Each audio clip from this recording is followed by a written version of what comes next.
I टीमध्ये job करायचा आहे, सगळ्यांचं एम हेच असतं की यार आपल्याला मँग कंपनीजमध्ये जॉब भेटला पाहिजे. मँग कंपनी जर कोणाला माहीत नसतील तर सांगतो, मेटा, ॲपल, ॲमेझॉन, नेटफ्लिक्स आणि गुगल ह्या टॉप 5 कंपनीज आहेत आय टीमध्ये, की त्यांची hiring process step by step आज आपण डिस्कस करूयात. आणि सगळ्यांचं एम हेच असतं की अरे या मोठ्या कंपनीमध्ये आपल्याला जॉब भेटला पाहिजे किंवा जॉब लागला पाहिजे. त्याच्या काही क्रायटेरिया आहेत, ते क्रायटेरिया आपण डिस्कस करूयात. आणि आपल्याला जर ह्या कंपनीमध्ये जॉब पाहिजे असेल तर यामध्ये काही स्टेप बाय स्टेप आपण इन डिटेल रोडमॅप डिस्कस करूयात. सो व्हिडिओ लास्टपर्यंत बघा. आणि दुसरं अजून एक सांगतो की ॲमेझॉनमध्ये माझी फ्रेंड आहे, सो ती इंडियामध्येच आली होती, US ला आहे ती. तर ऑफलाईन पॉडकास्ट आमचं फिक्स झालं होतं, बट काही इमर्जन्सी आता 8 दिवसासाठी ते येतं आणि त्यामध्ये थोडंसं ट्रॅव्हलिंग वगैरे नाही झालं. सो आम्ही आता ती परत US ला गेलेली आहे. सो ऑनलाईन नेक्स्ट वीकमध्ये ऑनलाईन पॉडकास्ट होणार आहे. सो आपण त्यामध्ये पण इन डिटेलमध्ये अजून डिस्कस करूया की ॲमेझॉनमध्ये कसं आहे, वर्क कल्चर कसं आहे, जॉब घ्यायचा असेल तर कसं आहे. सो जर तुम्ही चॅनलवरती नवीन असाल तर चॅनलला सबस्क्राईब करा. तो पॉडकास्ट लवकरच आपल्या चॅनलवरती येऊन जाईल. सो परत येऊया आपल्या टॉपिकवरती की मँग कंपनीजमध्ये जर आपल्याला जॉब पाहिजे असेल तर त्याचा फर्स्ट क्रायटेरिया हा आहे की आपल्याला ऑन अँड ॲव्हरेज 60% असले पाहिजे. म्हणजे 10th 12th इंजिनिअरिंग हे सगळं आपल्याला 60% असले पाहिजे. सेकंड स्टेप अशी आहे की तुमचा रिझ्युमे ATS फ्रेंडली असला पाहिजे.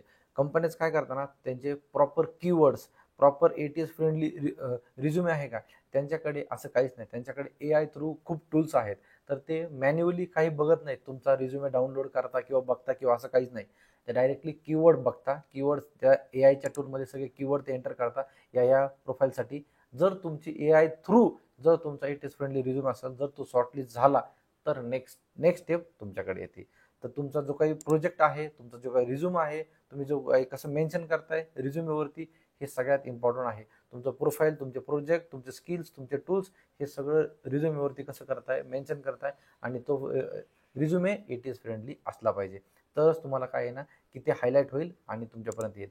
व्हिडिओ लास्टपर्यंत बघा, खूप इम्पॉर्टंट आहे. एक बोनस टिप पण सांगणार आहे, जेणेकरून तुमचं एक 10x तुमचे चान्सेस होतील की तुम्हाला या मँग कंपनीजमध्ये इंटरव्ह्यू भेटण्यासाठी. स्टेप 3 आहे तुमचं कोडिंग टेस्ट. ते कोडिंग टेस्ट पण घेतली जाते. तुम्ही जर बघितलं असेल ना, हॅकर रँक आणि कोडिलिटीवरती तुमचं हे प्लॅटफॉर्म आहेत, तिथे तुमची एक्झाम घेतली जाते, कोडिंगची टेस्ट घेतली जाते.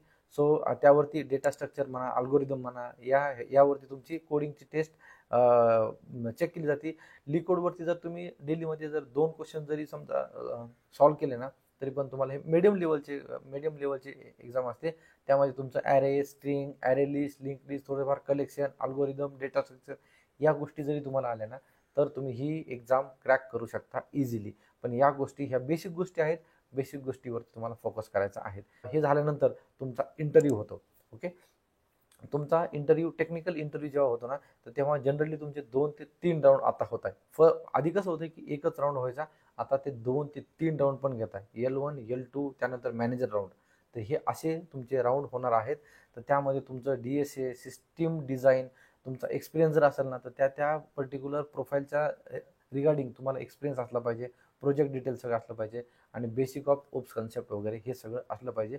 कारण काय ना, तुमचं हे क्वेश्चन आन्सर्स तर ठीक आहे, बट तुमचं लॉजिक तुमचं चेक केलं जातं. तुमचं लॉजिक थिंकिंग कसं आहे, तुम्ही कोडिंगचं एखादं तुम्हाला जर क्रिटिकल फंक्शनॅलिटी तुम्ही त्याला कसं तुम्ही हे करता, तर या गोष्टी इथे चेक केल्या जातात, ना की फक्त क्वेश्चन आन्सर्स. इंटरव्ह्यू, या कंपनीचा इंटरव्ह्यू खूप हार्ड नसतो, बट लॉजिकली खूप असतो की अरे हां, इथे काम करू शकेल का. तर अशा अशा कंपनीमध्ये काय कामाचं प्रेशर नसतं किंवा तुम्हाला असं काही टार्गेट दिलेलं नाही की आजच करा किंवा.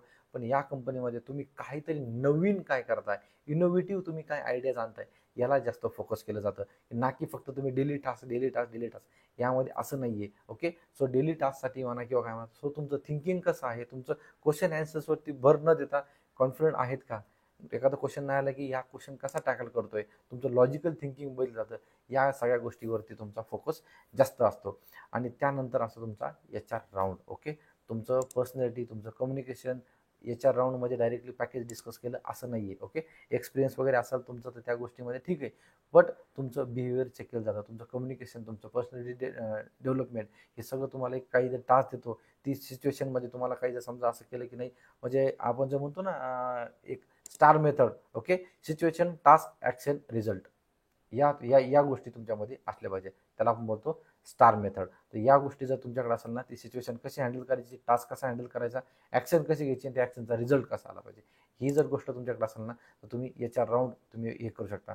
कधी कधी तुम्हाला एखादं एक्झाम्पल देतं की अरे काहीतरी कॉन्फ्लिक्ट आहे, तुम्ही ते रिझॉल्व्ह कसं केलं किंवा काय कसं केलं. तर हे ॲक्च्युअलमध्ये तुम्हाला हे एक सिच्युएशन देतात, तुम्ही त्यातून कसं बाहेर पडणार, तर ह्यामध्ये तुम्हाला ते चेक केलं जातं. तर हे खूप इम्पॉर्टंट आहे.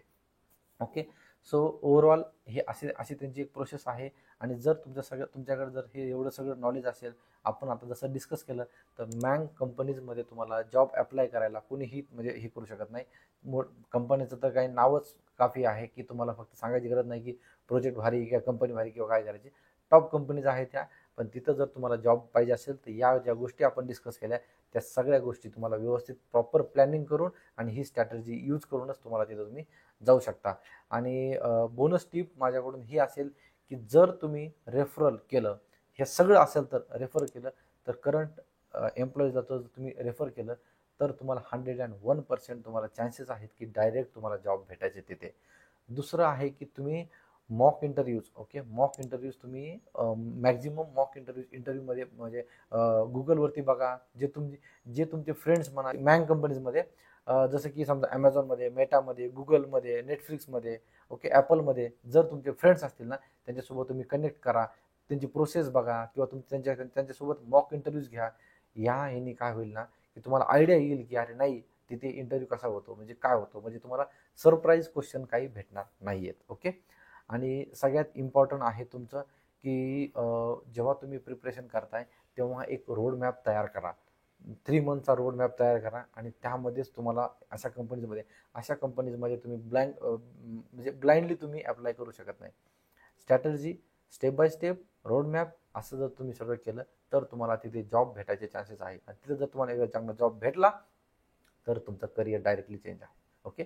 करिअरमध्ये म्हणजे एकदा जर त्या कंपनीचं नाव आपल्या रिझ्युमेवरती आलं, तर आपला रिझ्युमे 10x होऊन जातो. अप्लाय करा. जर तुमचा जर क्रायटेरिया असेल, ओपनिंग्स अजून पण तिथे म्हणजे असं डायरेक्टली ॲज अ फ्रेशरला म्हणून नाही आहेत, बट कधी कधी फ्रेशरला पण ओपनिंग्स आहेत, जेव्हा तुम्ही त्याचं जॉब रेडी असलं पाहिजे. ओके.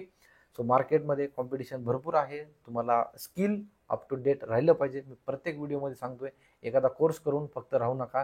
तुम्हाला स्टेप बाय स्टेप स्ट्रॅटर्जी करा आणि कंटिन्यू करत राहा, पेशन्स ठेवा, तुम्हाला जॉब नक्कीच भेटेल. ओके. आणि मला सांगा व्हिडिओ कसा वाटला, लाईक करा तुम्हाला जर व्हिडिओ आवडला असेल, आणि चॅनलवरती नवीन असाल तर चॅनलला सबस्क्राईब करायला विसरू नका. तुमच्या फ्रेंड्सबरोबर पण हा व्हिडिओ शेअर करा. आणि मला कमेंटमध्ये नक्कीच सांगा की तुम्हाला खरंच मँग कंपनीजमध्ये इंटरेस्ट आहे का, अजून त्या रिलेटेड इन डिटेलमध्ये काही पॉडकास्ट व्हिडिओज काही पाहिजे असतील तर मला नक्कीच कमेंटमध्ये सांगा. मी त्यावरती व्हिडिओज पॉडकास्ट घेऊन यायचा प्रयत्न करतोच. सो येस, परत एकदा व्हिडिओ आवडला असेल तर लाईक करायचं विसरू नका. तुमचं एक लाईक मला दुसऱ्या व्हिडिओसाठी मोटिवेट करतं.